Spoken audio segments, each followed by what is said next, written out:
Winona Ryder is not simply an actress. She moves like a quiet weather system, a presence shaped by gentleness and force at once. Long before words were required of her, her eyes carried entire landscapes of feeling. From the playful unease of Beetlejuice to the fragile wonder of Edward Scissorhands, she offered more than performance. She became an emotional anchor for a generation that learned tenderness through her. In an industry armored in hardness, she stood as a symbol of softness that refused to disappear. Her rise did not begin in comfort or certainty, but in a childhood threaded with rupture, isolation that stole her breath, cruelty disguised as routine, and the instability of a life forever being packed into boxes. Yet somehow, every wound was transformed into something luminous, something Hollywood could imitate but never reproduce. Even so, brilliance never guaranteed safety. Love fractured early, public collapse arrived without mercy, and the storms never truly loosened their grip. Now, at 54, she still stands inside that weather, enduring. Before anything else, honor Winona Ryder with a like. This is a tribute to a woman whose strength was not born of triumph, but of vulnerability laid bare, long before cinema captured the depth in Winona Lara Horowitz's gaze. Her childhood had already taught her how fragile security could be. Cold rooms, thin blankets, and the constant understanding that safety could vanish without warning. Born on October 29, 1971, she entered a family shaped by love and complexity, a home stitched together from different pasts. She adored her parents, Michael, a quiet thinker surrounded by books, and Cindy, a writer whose imagination lit even the darkest rooms. Their care was real, but it could not still the restlessness of a life always in motion.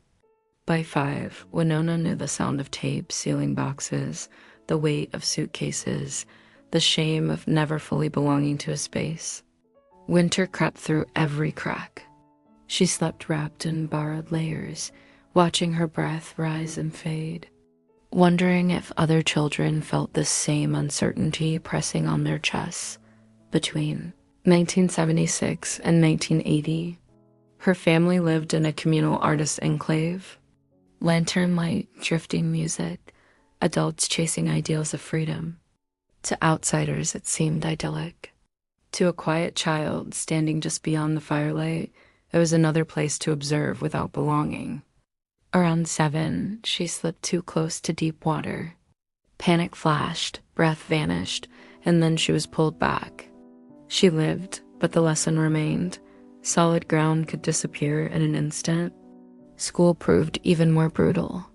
In 1980, at 12, she entered classrooms where thrifted clothes, cropped hair, and gentleness marked her as different. Whispers followed. Small cruelties pushed her aside. On the worst days, she hid, gripping books like lifelines.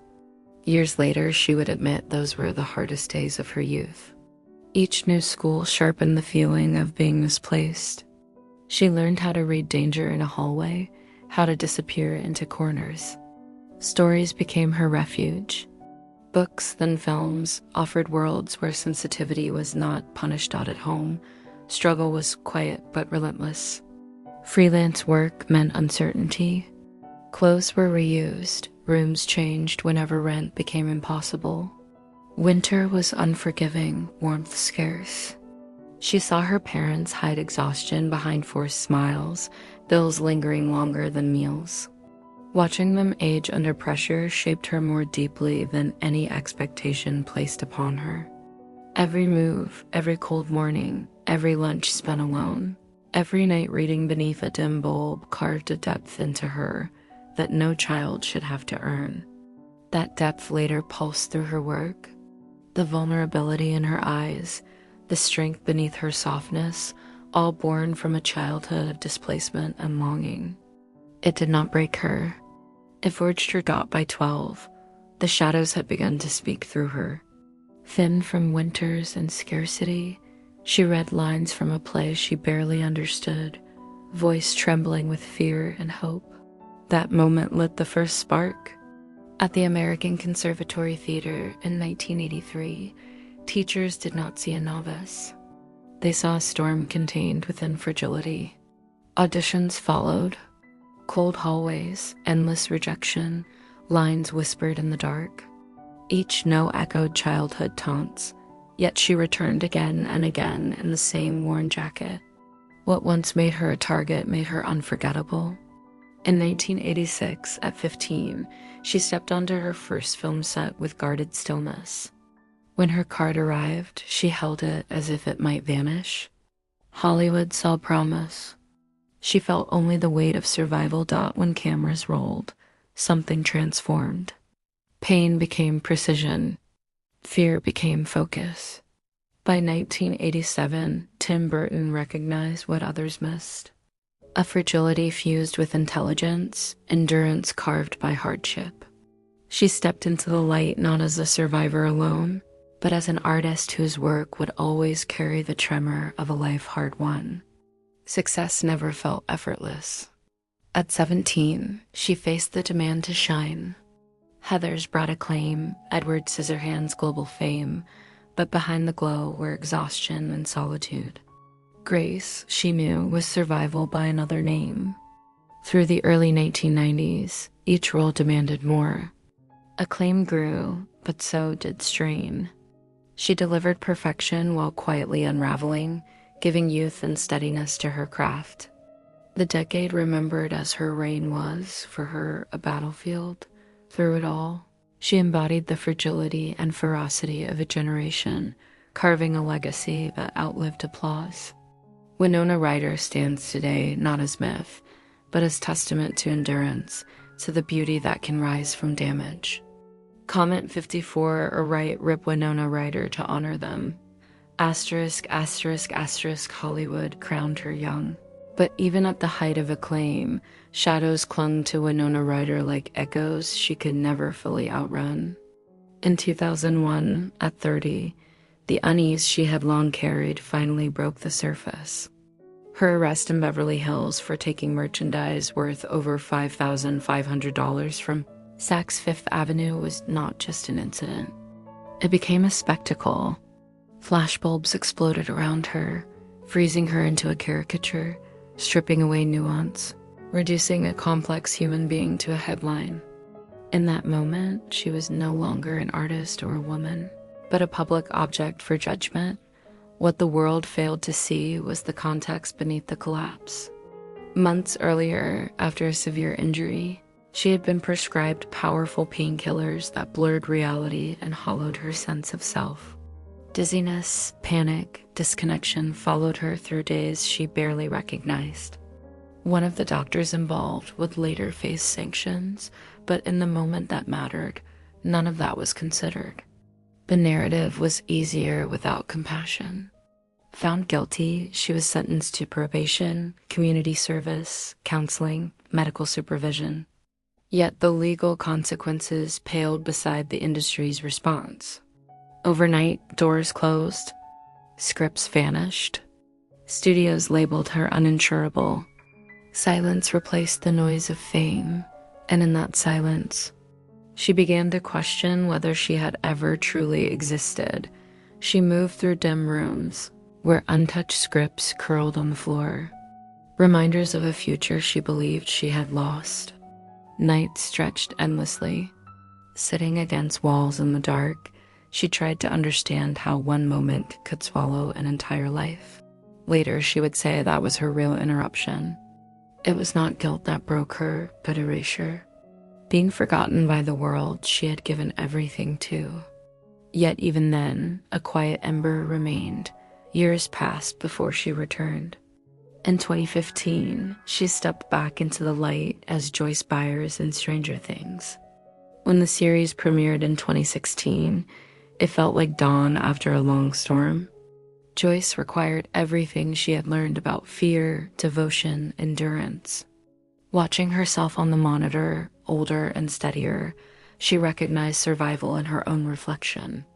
Her voice caught not from weakness, but release. The world welcomed her back, celebrating not just a role, but a woman who had endured. Critics did not call it a comeback.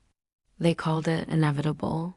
Long before that return, her heart had known love and loss that shaped her just as deeply. In the swirl of 1989 Hollywood, she met Johnny Depp. He was 26, carrying his own storms. She was 19, luminous and guarded. Their connection felt immediate, otherworldly. What followed was a love both tender and consuming. Quiet mornings, shared art, laughter, and lamplight. When Johnny tattooed Winona forever, it was not spectacle but certainty. Yet fame pressed in, relentless. By 1993, the weight became unbearable. At 21, she ended their 4-year relationship. She later admitted losing him felt like the end of her world. Johnny carried guilt, sorrow etched into altered ink. Though their love ended, it never turned bitter. It became a gentle scar they both carried dawn after that heartbreak. She moved like a ghost through rooms once filled with certainty. Work continued, smiles performed, but laughter sounded worn. Then love returned quietly. In 1993, she met Dave Pirner, a musician with a gentler gravity. Their bond grew slowly, offering warmth without spectacle. Minneapolis winters, handwritten notes, shared nights of music and scripts. He became a refuge. She, his muse. Yet distance crept in. By 1996, the lives they led pulled them apart. They parted without anger, carrying gratitude and sorrow in equal measure. Music, by 1997, at 25. She stepped carefully into another chapter with Matt Damon. Introduced through Gwyneth Paltrow, their connection felt calm, grounding.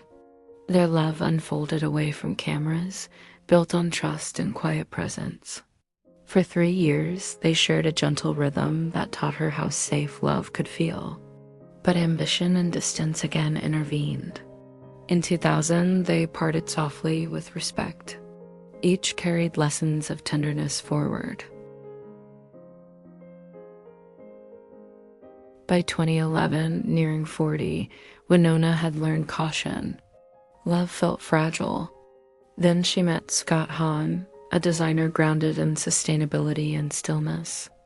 Their relationship grew without urgency or spectacle. With him, she rediscovered the peace of being unseen. When Stranger Things reignited her career, he stood just beyond the spotlight, steady and present. Their love was quiet, enduring. Loss returned in another form in 2009. Brittany. Murphy's death at 32 struck Winona with devastating force. They had met during Girl, interrupted, forming a bond rooted in shared vulnerability. Brittany's light had felt endless. Her sudden absence left an echo that lingered for years. Winona mourned privately, carrying memories like fragile candles against the dark. Now at 54, Winona Ryder stands as more than an actress. Her life reflects resilience earned through storms. Her success, her wealth, her carefully built present are monuments to endurance rather than excess. She chooses depth over display, intention over noise. Professionally selective, personally grounded, quietly generous. She lives not in the shadow of past mistakes, but in the strength she rebuilt piece by piece. Her story is not merely one of return, but of reinvention. A reminder that fragility is not weakness, and that dignity can survive even the harshest trials. Comment 54 or write Rip Winona Ryder to honor them. Asterisk, asterisk, in the years that followed her return to public life, Winona Ryder no longer moved with the urgency of someone chasing validation. She moved with the deliberateness of someone who had already lost everything once and learned what truly mattered. The industry that had once turned its back now spoke her name with reverence again, but she no longer confused attention with worth. She had learned the cost of being visible without being protected, admired without being understood. And so she chose carefully, both in work and in life, guarding the fragile piece she had rebuilt. Stranger Things did more than reintroduce her to a new generation. It reframed her story. Joyce Byers was not glamorous, not effortless, not untouched by fear. She was frantic, exhausted, fierce in love, unbreakable in devotion. Winona recognized herself in that portrayal. The woman who had once been dismissed as fragile now embodied maternal ferocity and endurance. Viewers saw a character unravel and fight back, and in doing so, they saw the truth of Winona's own survival. Awards followed, praise surged, but she accepted it with quiet gratitude rather than hunger. The applause no longer defined her. Away from sets, her life settled into intentional rhythms. Mornings that began without alarms. Books opened slowly, pages savored rather than consumed. Long walks that allowed her thoughts to stretch and soften. She protected her inner world with the devotion of someone who understood how easily it could be invaded. Yoga, meditation, mindful routines became anchors rather than trends. The chaos of her youth had taught her the necessity of stillness. Her relationship with Scott Hahn deepened not through milestones, but through consistency. There were no urgent declarations, no public spectacles. Just shared meals, shared silences, shared understanding. He never tried to rescue her, and she never asked to be saved. That balance allowed her to rest in a way she never had before. Love, she learned, did not need to arrive like a storm to be real. Sometimes it arrived like shelter. Even as stability grew, memory remained. Certain songs could still hollow her chest. Certain places still carried echoes of younger versions of herself. Fame had taught her that time does not erase pain. It only teaches you how to carry it with grace. She did not deny those memories. She allowed them to exist without letting them rule her. That acceptance marked a turning point. Her career choices reflected that same wisdom. She turned down projects that demanded spectacle without substance. She gravitated toward roles that honored emotional truth. The girl once dismissed as too sensitive now understood that sensitivity was her greatest strength. She had survived because she felt deeply, not despite it. Philanthropy became quieter, more intentional. She supported causes tied to literacy, children's welfare, the arts, mental health. Rarely announced, often anonymous. She had no desire to be applauded for kindness. She understood that some of the most meaningful work happens away from cameras, in places where no one is watching. Her homes became sanctuaries rather than statements. Spaces filled with history, texture, warmth. Old instruments, handwritten letters, furniture that carried stories rather than price tags. Each room reflected her devotion to meaning over excess. Luxury, for her, was privacy, safety, the ability to breathe without being observed. As the world celebrated her resurgence, Winona remained grounded in perspective. She knew how quickly admiration could turn. She also knew it no longer had the power to define her. She had already endured the worst. Everything after that felt like grace. There is a particular dignity in a life rebuilt slowly. Not polished over, not rewritten, but honored in its entirety. Winona Ryder's journey is not linear. It is fractured, uneven, deeply human.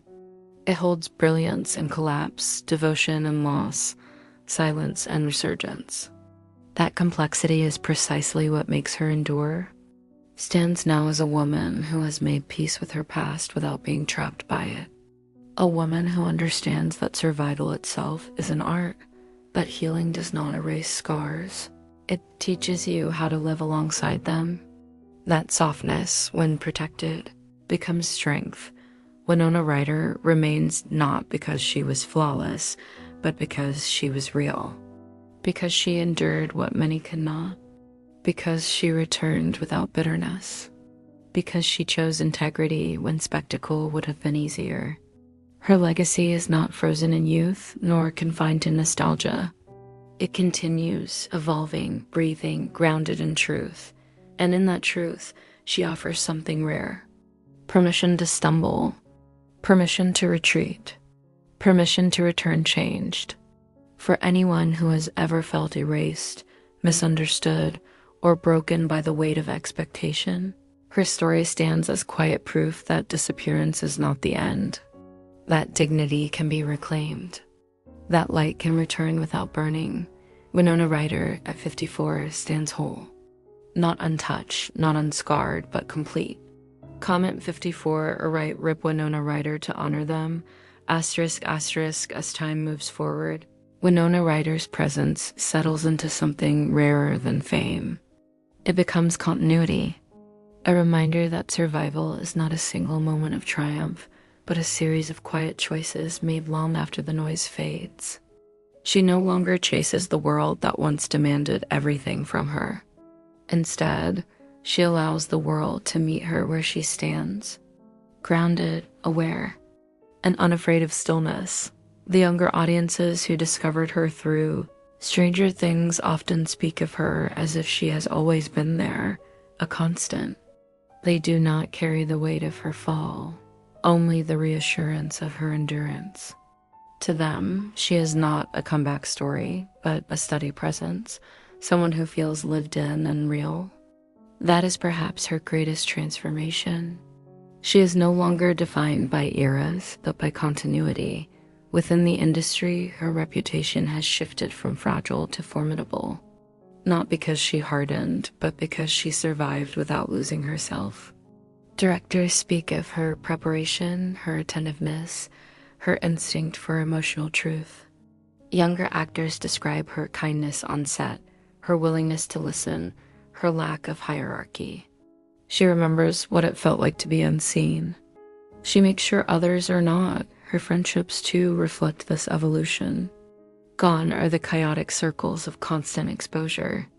In their place are quieter connections, people who value presence over proximity, loyalty over usefulness. Dinners without agendas, conversations without witnesses, laughter without performance. These moments, invisible to the world, sustain her far more than applause ever could. She has learned to live alongside her sensitivity instead of apologizing for it. Anxiety no longer feels like an enemy, but a signal. Fatigue is no longer ignored, but respected. She no longer pushes herself to the brink to prove worth. The body that once carried her through relentless schedules is now treated with care.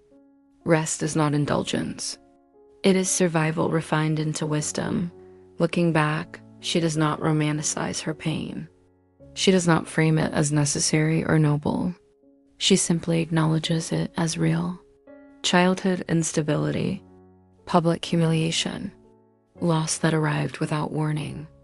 Each chapter left its mark, and yet none of it erased her capacity for wonder.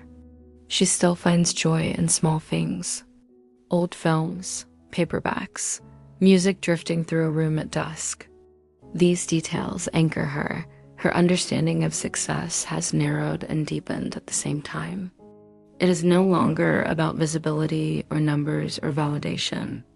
It is about alignment, about choosing work that resonates rather than impresses, about leaving sets feeling intact instead of depleted, about protecting the parts of herself that once nearly disappeared. There is also forgiveness woven into her present.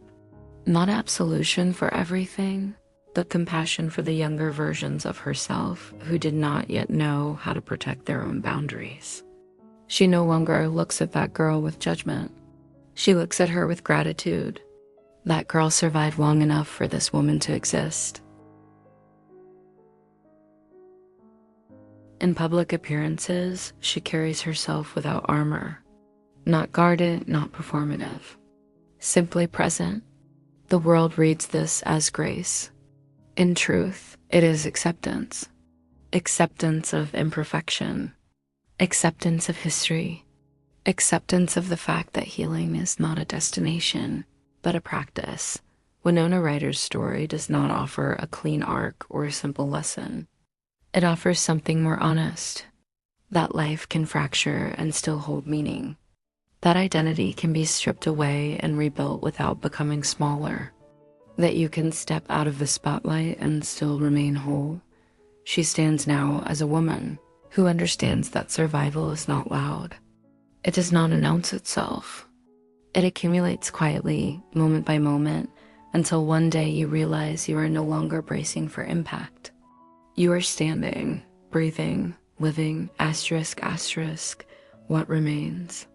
When the decades settle and the noise finally thins, is not the myth of Winona Ryder, but the woman who learned how to live inside herself without apology.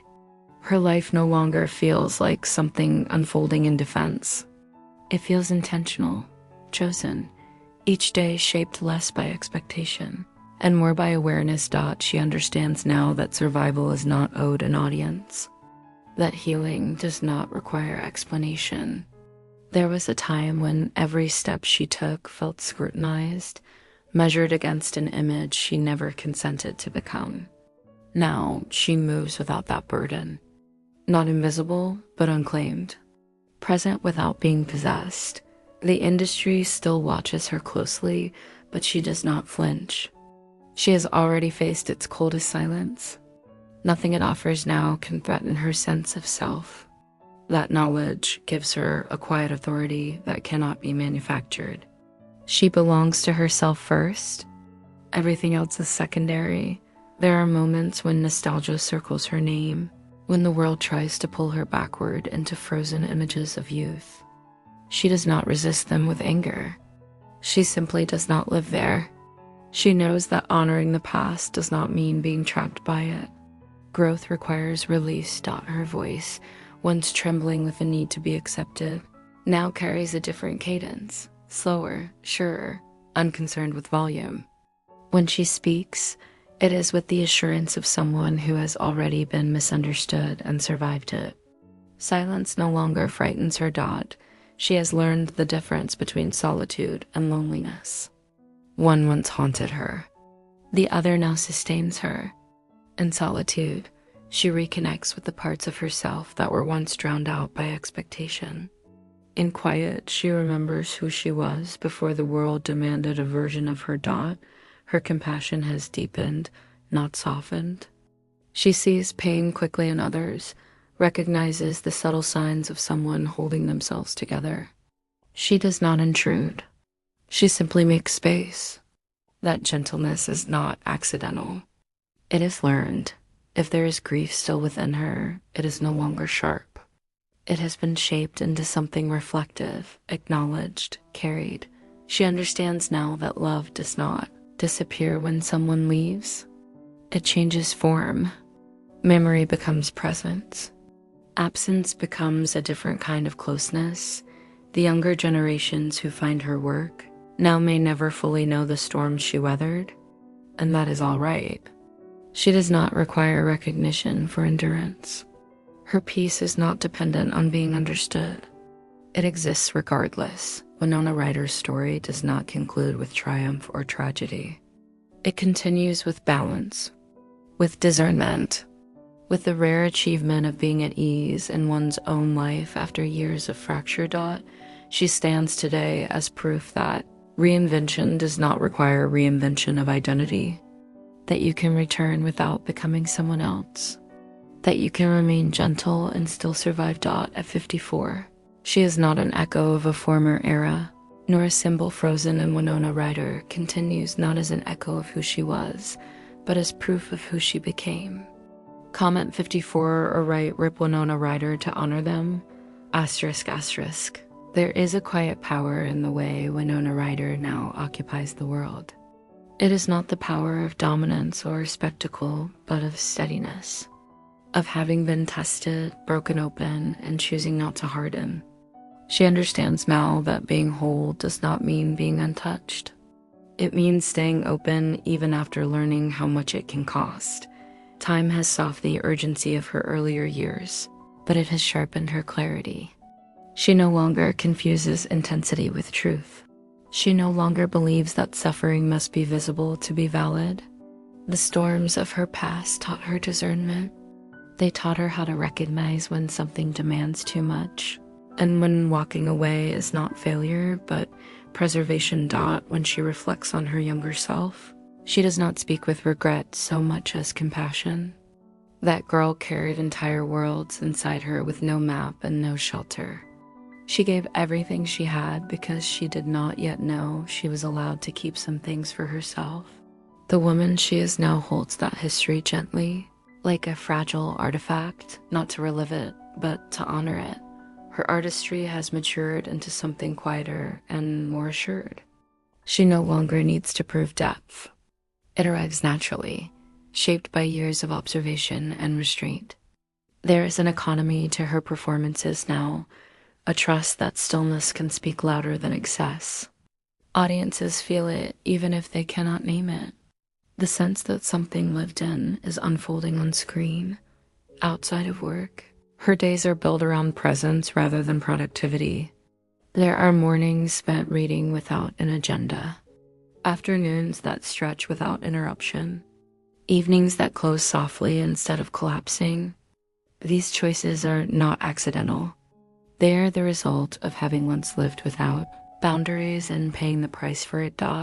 She has also learned to let joy exist without suspicion. In earlier years, happiness often felt like something temporary, something that would be taken away. Now, when light enters her life, she allows it to stay. She does not brace for loss in the same way. She understands that nothing is permanent, but that does not mean nothing is real. Her story resonates not because it is exceptional, but because it is recognizable. Many people know what it feels like to be misunderstood, to be reduced to a single moment, to feel erased after giving everything. Few speak about it with the honesty she embodies simply by continuing. By showing up without apology, Winona Ryder has never positioned herself as a symbol, yet she has become one. Not of perfection, but of survival with integrity, of returning without bitterness, of choosing gentleness in a world that often mistakes it for weakness. She carries with her the memory of those she has loved, those she has lost, and those versions of herself that did not make it intact. None of it weighs her down the way it once did. It informs her, grounds her, keeps her human in an industry that often rewards the opposite as years continue to pass. Her legacy expands beyond filmographies and accolades. It lives in the permission she gives others simply by existing as she is now. Changed, but not diminished. Softer, but not fragile. Winona Ryder's life reminds us that endurance does not always look heroic. Sometimes it looks like choosing rest, choosing privacy, choosing to remain open after the world has given you every reason to close at 54. She stands not an ending, but within a continuation shaped by intention. Her story is still unfolding, not loudly, not urgently, but truthfully. And that truth carries a resonance that time cannot erode. Winona Ryder remains. Comment 54 or write "Rip Winona Ryder" to honor them.